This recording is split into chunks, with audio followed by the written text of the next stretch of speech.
بسم اللہ الرحمن الرحیم۔ السلام علیکم ناظرین اس دن حافظ انس رضوی صاحب نے ایک بڑا جوشیلا خطاب کیا اور اس خطاب میں اس نے خوب رگڑا لگایا مسلم لیگ نون کو اور خاص کر احسن اقبال اور خواجہ آصف کو بڑے جوشیلے انداز میں، جیسا کہ انس رضوی صاحب مشہور ہیں، انڈیا چینل والے بھی کہتے ہیں کہ بھئی اگر کوئی علامہ خادم حسین رضوی کی کاپی ہے تو وہ انس رضوی ہیں، اور تحریک لبیک کے اکثر کارکن، میرا اپنا چھوٹا بھائی ہے، وہ کہتا ہے کہ انس رضوی بس لاجواب ہے۔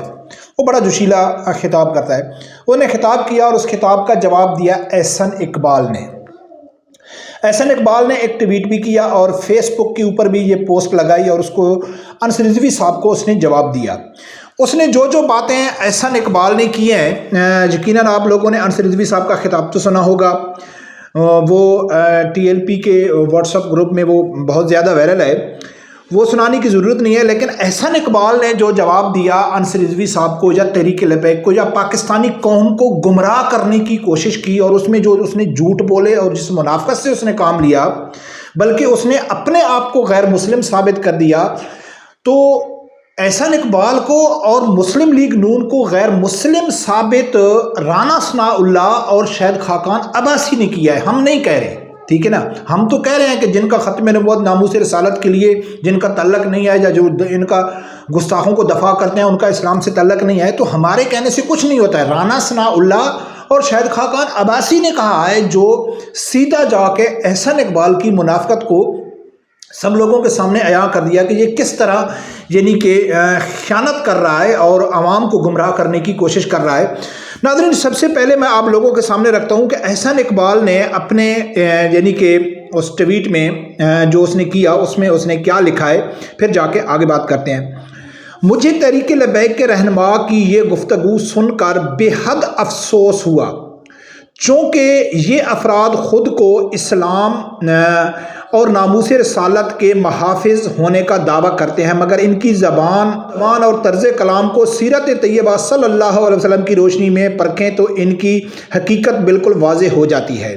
یہ دراصل جنرل فیض کا پروجیکٹ ہے، جس کا مقصد مسلم لیگ نون کے 2018 کے انتخاب میں بریلوی مکتبہ فکر کے ووٹ بینک کو پی ٹی آئی کو جتوانے کے لیے توڑنا مقصود تھا۔ ان سے مجھ پر، خواجہ آصف پر اور نواز شریف پر بے بنیاد حملے کروائے۔ یہ لوگ اپنی نفرت انگیز باتوں کے ذریعے معاشرے میں جنونیت کو فروغ دیتے ہیں، جس کا خمیازہ اکثر سادہ لو عوام کو بھگتنا پڑتا ہے۔ ان کے اس رویے نے سیالکوٹ جیسے سانحے کو جنم دیا، جہاں ایک بے گناہ سری لنکن شہری کو انتہائی شفاقانہ طریقے سے قتل کیا گیا اور بعد میں پوری قوم کو شرمندگی کا سامنا کرنا پڑا۔ اس طرح ایک نوجوان نے ان کی تقریروں سے متاثر ہو کر میری زندگی لینے کی کوشش کی تھی۔ اللہ کے رسول صلی اللہ علیہ وسلم سے محبت، ناظرین لازمی غور کرنا اس کے اوپر، اللہ کے رسول صلی اللہ علیہ وسلم سے محبت کی کوئی جماعت ٹھیکیدار نہیں ہو سکتی، بلکہ ہر کلمہ گو، اس پوائنٹ کو پھر میں شاید اس کا احسن اقبال کا خود بیان بھی رکھوں گا، یعنی کہ احسن اقبال کو اور مسلم لیگ نون کو یہ جو دعویٰ کر رہا ہے، تو ہم نہیں کہتے، احسن اقبال کے اپنا بیان، رانا ثناء اللہ اور شہید خاقان عباسی کے بیان کے مطابق یہ خود اپنے آپ کو مسلم ثابت ہی نہیں کر سکتے۔ عاشق رسول صلی اللہ علیہ وسلم تو دور کی بات، ختم نبوت کے محافظ تو دور کی بات، مسلمان بھی ثابت نہیں کر سکتے۔ ہر کلمہ گو مسلمان پوری امت ناموس رسالت صلی اللہ علیہ وآلہ وسلم اور ختم نبوت کی محافظ اور دائی ہے، کیونکہ اس عقیدے میں معمولی سا بھی انحراف ایمان کے لیے ناقابل قبول ہے۔ میری رگوں میں اس ماں کا خون ہے جس نے ناموس رسالت کا قانون بنایا، اور اس باپ کا خون ہے جو جنت البقیہ مدینہ میں مدفون ہے۔ مجھے سرکار دو عالم صلی اللہ علیہ وسلم سے اپنی نسبت پر فخر ہے، اور اس نسبت کے لیے مجھے کسی کی سرٹیفکیٹ کی ضرورت نہیں ہے۔ آپ خود فیصلہ کریں کہ یہ طرز کلام ہمارے دین کے کس حد کی علامت ہے۔ ناظرین، اب تھوڑا غور کرنا کہ اس نے جو تحریک لبیک کے اوپر الزام لگائے ہیں کہ یہ جنونیت ہیں، انہوں نے سیالکوٹ میں یہ کیا وغیرہ، یہ چھوڑو، یہ سیاست میں چلتا رہتا ہے، لیکن اس نے ایک بات کیا ہے کہ ان کو جنرل فیض حمید لے کے آئے تھے، اور سب سے بڑی بات اس نے جو کیا ہے وہ کہتا ہے کہ بھئی دیکھو، ہر کلمہ گو ختم نبوت اور ناموس رسالت کا دفاع کرتا ہے اور دائی ہے اس کا، اور مجھے فخر ہے کہ میرا والد صاحب مدینہ میں، یہ کہیں بھی یہ ثابت نہیں کر سکتا ہے کہ جس کا والد صاحب اگر مدینہ میں مدفون ہے تو اس کا بیٹا عاشق رسول ہے۔ یہ اس نے بالکل جھوٹ اور بکواس بولا ہے۔ ہر آدمی کا اپنا اعمال ہوتا ہے. میں بہت ساری دلیلیں ہیں شرعی دنیاوی میں، بہت ساری دلیلیں ہیں جن کے باپ انتہائی گمراہ تھے لیکن اولاد نیک ہو گئی، یا ان کے باپ نیک تھے اولادیں گمراہ ہو گئیں. یہ تو اس نے ایسے عوام کو گمراہ کرنے کی کوشش کی. لیکن اب میں آپ لوگوں کے سامنے رکھتا ہوں کہ اس نے جو کہا ہے نا کہ ہر کلمہ گو، پہلے ہر کلمہ گو کے اوپر جاتے ہیں کہ ہر کلمہ گو ناموس رسالت اور ختم نبوت کا محافظ ہے. پھر جائیں گے کہ جو اس نے کہا ہے کہ بھئی جو فیض حمید ہے وہ ان کو لے کے آیا تھا اور یہ فیض حمید کے اشارے پہ چل رہے تھے. ناظرین، سب سے پہلے میں آپ لوگوں کے سامنے رکھتا ہوں شاہد خاقان عباسی جو اس وقت وزیر اعظم تھے. اس سے جب یہ سوال کیا گیا کہ بھئی تحریک لبیک والے فیض آباد میں کیوں آئے تھے، ان کا کیا مقصد تھا، وہ کس لیے آئے تھے، اب شاہد خاقان عباسی خود تسلیم کر رہا ہے کہ جو قانون میں ترمیم ہوئی تھی غلطی سے ہوئی، جان بوجھ کی ہوئی، جو نہیں ہونی چاہیے تھی، جو واپس کر دی گئی تھی، اس لیے وہ فیض آباد میں آئے تھے. تو یعنی کہ ختم نبوت کے قانون میں ترمیم تو ہوئی تھی. پہلے سنو یہ کیا کہتے ہیں، پھر آگے جا کے بات کرتے ہیں. جو اس وقت یہ مظاہرہ ہوا اس کی بنیاد یہ تھی کہ پارلیمنٹ نے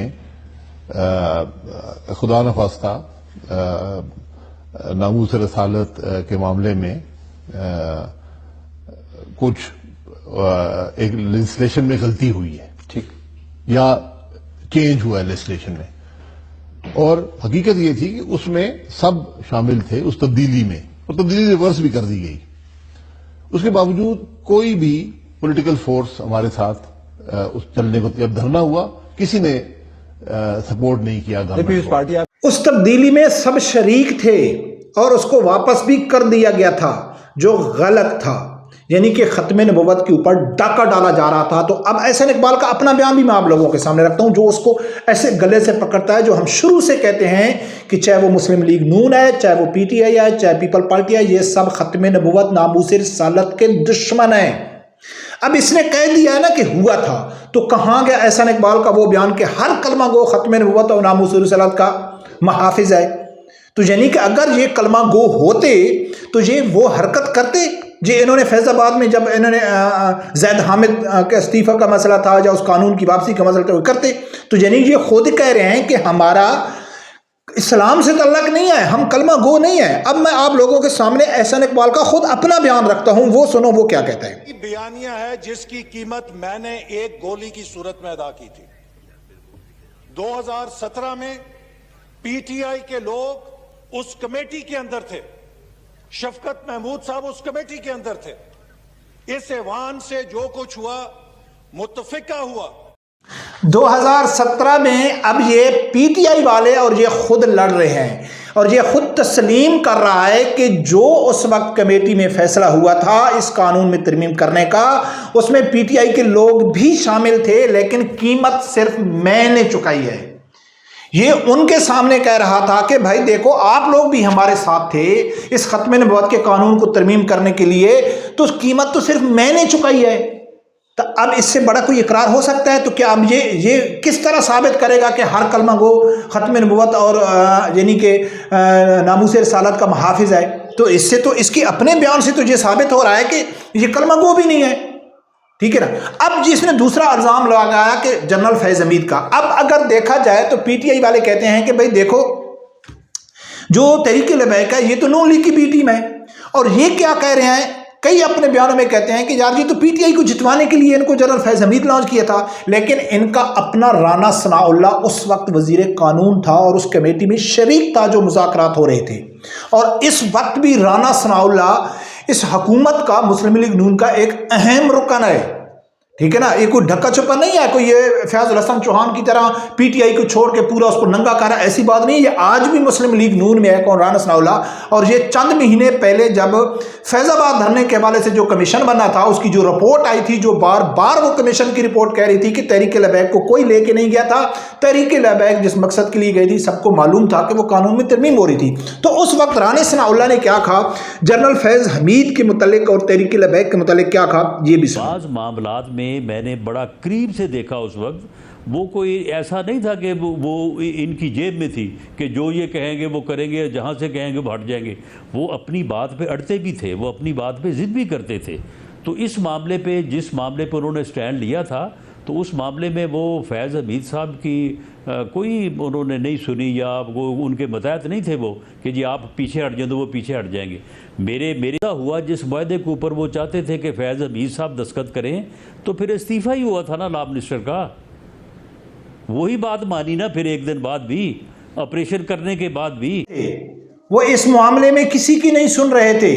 آگے اس کے خانزادہ کہتا ہے کہ بھائی جو سین کیے تھے فیض حمید کے اس وجہ سے تو یعنی کہ ٹی ایل پی مان گئی تھی. رانا ثناء اللہ کہتا ہے کہ آپ یہ فیض حمید کی بھی نہیں مان رہے تھے. تو رانا ثناء اللہ نے کہا ہے کہ بھائی وہ تب مانے نا, ان کا جو مطالبہ تھا کہ بھائی زید حامد کا استعفیٰ دو, وہ استعفیٰ ہوا تب ان لوگوں نے مانا نا. اپنے مطالبے سے ٹی ایل پی تو پیچھے نہیں ہٹ رہی تھی, نہ وہ فیض حمید کی سن رہی تھی. یہ کون کہہ رہا ہے؟ مسلم لیگ نون کا عین مرحبا. تو ناظرین یہ ہیں وہ لوگ جو ان کو ختم نبوت, ناموس رسالت کے دشمن, گستاخوں کے ساتھی, مغرب کے ایجنٹ. الزام تو ہم لگاتے ہیں نا, الزام تو تحریک لبیک لگاتی ہے, الزام تو مذہبی طبقہ لگاتا ہے, لیکن ان کو ثابت خود اپنے بیانات کر رہے ہیں, ان کو ثابت اپنے رہنما کر رہے ہیں. ٹھیک ہے نا. ہم تو کہہ دیتے ہیں کہ بھئی یہ ختم نبوت ناموس رسالت کا دشمن ہے, لیکن تصدیق کون کرتا ہے؟ ان کے اپنے آدمی کرتے ہیں, ان کے اپنے بیانات کرتے ہیں. تو ناظرین کچھ نہیں ہوگا. ان کو تکلیف تو ہوتی ہے نا کہ بھئی اب تحریک لبیک والے جب ختم نبوت ناموس رسالت کا نام لیتے ہیں اور آپ لوگ کہتے ہو کہ سب محافظ ہیں, تو پھر آپ کو تکلیف کیوں ہوتی ہے؟ تکلیف تو تب آپ کو ہوتی ہے کہ آپ لوگوں نے پیسے لیے ہوئے ہیں, آپ لوگ مغرب کے ایجنٹ ہیں, آپ لوگوں نے ان سے وعدہ کیا ہوا ہے کہ ہمارے سر کے اوپر ہاتھ رکھو, ہم پاکستان میں ختم نبوت کا جو خاص کر قانون ہے یہ قادیانیوں کا, اس کو ختم کریں گے, اور پاکستان میں کوئی ناموس کسی کی, صحابہ اکرام کی یا کسی کی کچھ بھی نہیں ہوگی. جیسا آپ کہیں گے ویسا ہم کریں گے, اور ایسا انشاءاللہ پاکستان میں نہیں ہوگا. جب تک تحریک لبیک ہے تو یہ ان لوگوں کی جرات نہیں ہے کہ یہ کوئی ایسی حرکت کرے. رب پروردگار سے یہی دعا ہے اللہ تعالیٰ میرے سمجھدار آدمی کو حق کا سننے کی اور اس کے ساتھ کھڑے ہونے کی توفیق عطا فرمائے. اللہ حافظ.